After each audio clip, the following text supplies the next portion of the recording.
I stole $2,000 of my dad's money for Minecraft server cosmetics. When I was around 9 years old, I played on a Minecraft server that you could buy crates and cosmetics. Being the way that I was, I thought it was a good idea to take my dad's credit card and pretty much buy everything that stayed over the different game modes. This added up to a stupidly high price of $1,500. Want to know where the rest of the $500 went? Into crate keys, where you can get completely useless items 90% of the time. The $2,000 took about 1 month to spend. 9-year-old me was not holding back. My dad only saw $300 being spent in his bank statement and banned me off all devices for 3 months. Fast forward a year and guess what? I haven't learned my lesson. I was watching a Twitch streamer and I saw I could donate and I wanted to make the streamer like me. I donated $400 over the course of a week and then I got banned off all devices for a year. And then I finally learned my lesson that money isn't something you can just throw away. I was spoiled.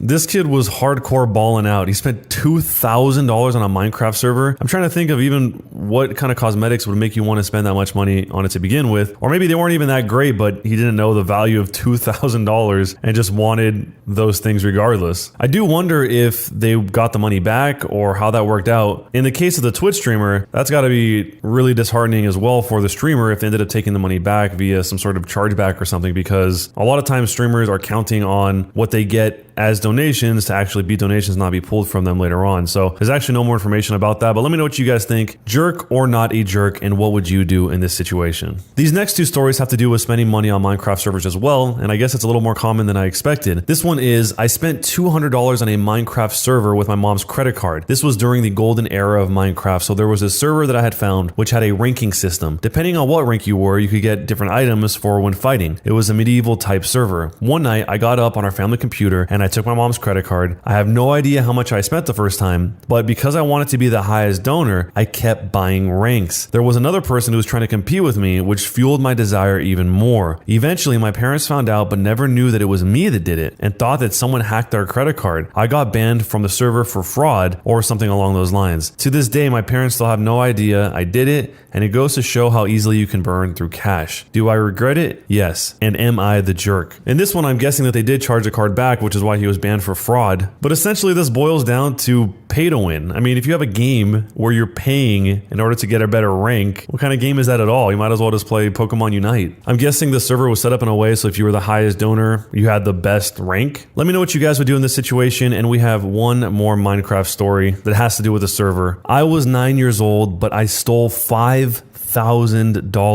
This was after the 2008 recession and my parents were still struggling to get back on our feet. One day, I was playing Minecraft and I already stole $200 for a rank for my mom's credit card. I wanted to be a staff on the server and someone jokingly said you can buy the server for $5,000. I did it and I got the server because they desperately needed the money because they were going to lose the server soon. The credit card company instantly called and asked my parents if they actually did that transaction. I lied and said it wasn't me. It is really awkward talking to my parents about it, and I still to this day don't know if they know it was me. And then later on he adds that his parents refunded the $5,000 but the $200 was gone and he was also banned. These both sound very similar, but they're actually from two different people. And on this one, I'm guessing by buy the server he means buy a slot to be a staff member on the server. But let me know if any of you guys have experience on Minecraft servers that are anything like this. And now it's time for some Am I the Jerk? Am I the jerk for purposely stopping my classmate from winning an award and subsequently making her cry? This issue is honestly making me frustrated. Almost everyone is saying that I am the jerk, and people are talking behind my back, and I genuinely don't know if what I did was correct or not. I just feel so lost, so please do help. I'm 17 years old. I suffered a major accident when I was cycling at 13 years old. I have 2 really deep, long facial scars, and I've been bullied really bad because of it. I am tall, ugly, and intimidating as per most girls. People make fun of other people by saying, why don't they just hook up with me? And I'm honestly used to it. Those people don't matter to me anyway. But there is this girl that I've known since middle school. Let's call her Beck. I had a really big crush on her until a few days ago. I thought she was genuinely sweet and amazing. My family is incredibly supportive, so they urged me to ask her out. I can play a guitar, so I made this whole song for her. I went to the neighboring city to get her favorite chocolate and stuff like that. This was the first time I felt like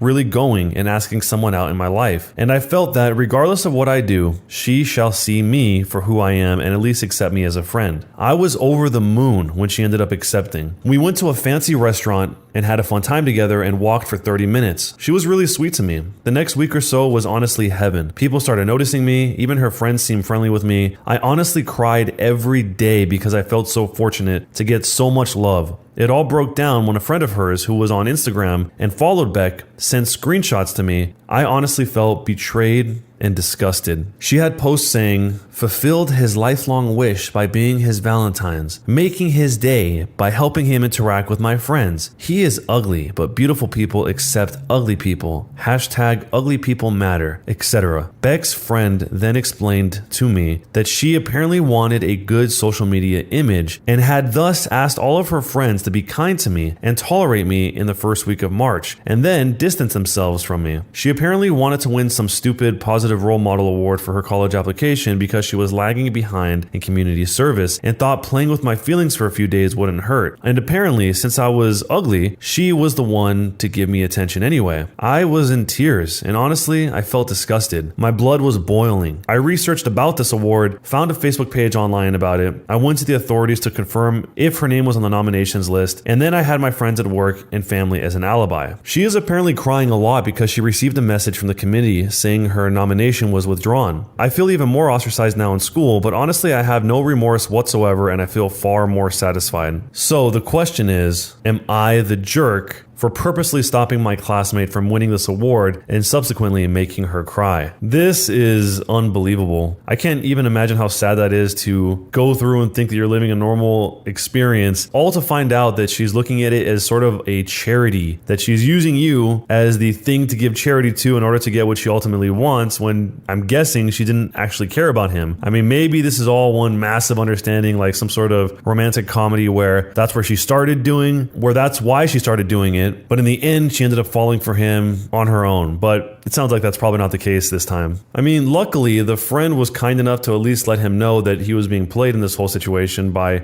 explaining what was going on in these conversations. But in the end, all that really does is save him time. It doesn't help him not be sad. It kind of is almost like she didn't even see this guy as a person, just a tool to get where she wanted to go. But let me know what you guys think, jerk or not a jerk, and what would you do? Am I the jerk for donating my daughter's college fund instead of giving it to my stepdaughter to help buy a house? So, I have a 16-year-old daughter that passed away in a car accident October 19th. I've been collecting a college fund for her since she was young. My ex-husband and I both put money into it, as well as she put some of her paychecks from work into it, and it's about $25,000 in full. I recently got remarried to a man who has a 30-year-old daughter. My stepdaughter doesn't like me because I'm only 3 years older than her, and my husband is significantly older than I am. My daughter was very passionate about the environment, and my ex-husband and I discussed what we would do with the college fund. My husband said it was my daughter and I can do what I feel is right to honor her. We decided to divide it and we would each donate to charities we felt would make our daughter proud. My stepdaughter, however, thinks we should split it evenly and she should get some cushion for buying a house since I'm married to her father, and that makes my contribution his money too. She thinks donating essentially $13,000 wouldn't mean anything to a big charity and I could help someone I know in real life. My husband has since joined her side and thinks $13,000 would help her buy a house and we can honor my daughter in another way. Am I the jerk for not wanting to change my plans? And for clarification, she says, my ex-husband and I, and a little bit from the daughter, are the sole people that put money into this fund. Her current husband has not put any money into this fund from his personal finances. The stepdaughter and her biological daughter didn't have a relationship. The stepdaughter is almost twice her age. And the poster, the woman telling the story, is 33 years old and her husband is 58. So first off, if the whole point is to honor the daughter, I don't really know what giving the stepdaughter money would have to do with that at all, unless they just decide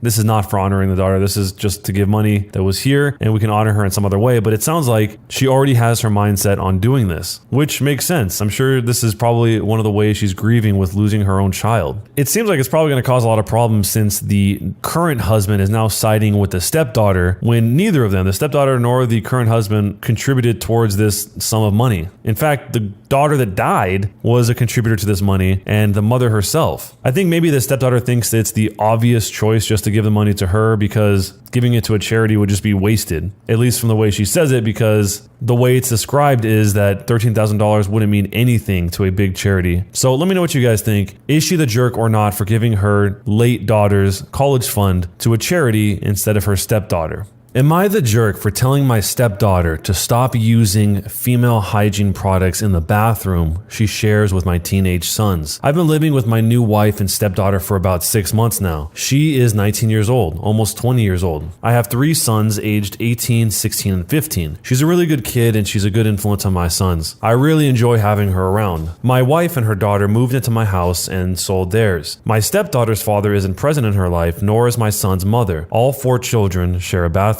My sons have never lived for a long period of time with a woman, nor have any of them had long-term girlfriends. They had short visitation periods when they were younger, but never longer than an hour, so living with 2 women has been unusual for them. My eldest son, 18 years old, came to me last week and told me that his stepsister disposes of her used sanitary products in the trash can they share, but doesn't use toilet roll or sandwich bags to disguise what they are, and it makes him uncomfortable, which I think is reasonable. My sons are teenage boys and don't want to see their stepsister's feminine hygiene products on full display. A few nights ago, I went into the kitchen to grab a snack, and she was there doing some work for university. My wife had mentioned she knew she was during that time of the month, so I took it as an opportunity to have a word with her. I told her my sons were uncomfortable and asked her if she'd mind putting her used products in diaper bags or flushing them down the toilet. She laughed and told me it was rich coming from a man who sheds like a gorilla and has produced 3 skid-marking sons, which I thought was just an unnecessary attack. I've been nothing but nice to the girl and it's hardly a comparison. My sons shouldn't be subject to her unhygienic products if it makes them uncomfortable. She went on to lecture me about how tampons can't be flushed and it's bad for the environment if she uses a diaper bag for every one, which I think is just an excuse. I called her a scruff and told her this was my house and what I say goes. I later asked my wife if she could have a word with her and she told me I was being ridiculous and that her daughter has had her period for 10 years and knows what she's doing. When I told her what was making my sons uncomfortable, she said my sons need to get a grip and turned over and went to sleep. This is a genuine issue to me and she didn't care enough to have a discussion about it. I asked my stepdaughter again in the morning and she did the same as her mother. Completely dismissed it. Both of them have told me to stop being so silly, but I don't see how I'm being unreasonable when it makes my sons uncomfortable. Am I the jerk? What could possibly be so uncomfortable about what is in the trash can? That part doesn't make sense to me. I do admit that the wife seems like she dismissed him. It's obviously important to him, even if it doesn't make sense why it's so important to him. And she didn't even want to discuss it. So that probably makes things more tense than they need to be. But I really don't understand why he cares about this so much. I mean, what's going to happen to the boys if they're exposed to feminine hygiene products? Their whole lives going to be turned over? Are they going to be completely scarred for life? I don't really understand the issue. It's not like she's leaving it on the floor or something. So even though this guy makes no sense to me, what do you think? Jerk or not a jerk? And what would you do?